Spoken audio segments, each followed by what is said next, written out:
Genesis chapter 3. The Fall. Now the serpent was more crafty than any of the wild animals the Lord God had made. He said to the woman, "Did God really say, 'You must not eat from any tree in the garden'?" The woman said to the serpent, "We may eat fruit from the trees in the garden, but God did say, 'You must not eat fruit from the tree that is in the middle of the garden, and you must not touch it, or you will die.'"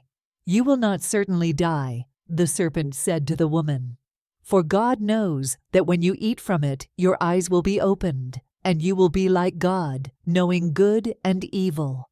When the woman saw that the fruit of the tree was good for food, and pleasing to the eye, and also desirable for gaining wisdom, she took some and ate it. She also gave some to her husband, who was with her, and he ate it. Then the eyes of both of them were opened, and they realized they were naked. So they sewed fig leaves together and made coverings for themselves. Then the man and his wife heard the sound of the Lord God as he was walking in the garden in the cool of the day, and they hid from the Lord God among the trees of the garden. But the Lord God called to the man, "Where are you?" He answered, "I heard you in the garden, and I was afraid because I was naked, so I hid."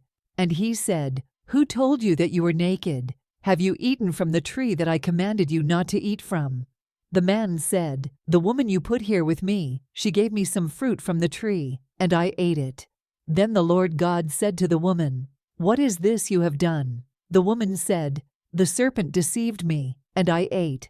So the Lord God said to the serpent, "Because you have done this, cursed are you above all livestock and all wild animals.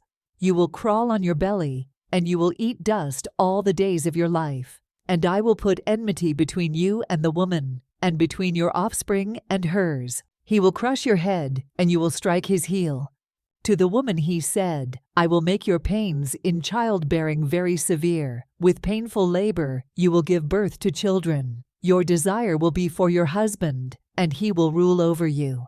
To Adam he said, "Because you listened to your wife and ate fruit from the tree about which I commanded you, you must not eat from it. Cursed is the ground because of you. Through painful toil you will eat food from it all the days of your life. It will produce thorns and thistles for you, and you will eat the plants of the field. By the sweat of your brow you will eat your food until you return to the ground, since from it you were taken. For dust you are, and to dust you will return." Adam named his wife Eve because she would become the mother of all the living. The Lord God made garments of skin for Adam and his wife and clothed them. And the Lord God said, "The man has now become like one of us, knowing good and evil. He must not be allowed to reach out his hand and take also from the tree of life and eat and live forever." So the Lord God banished him from the Garden of Eden to work the ground from which he had been taken. After he drove the man out, he placed on the east side of the Garden of Eden cherubim and a flaming sword flashing back and forth to guard the way to the tree of life.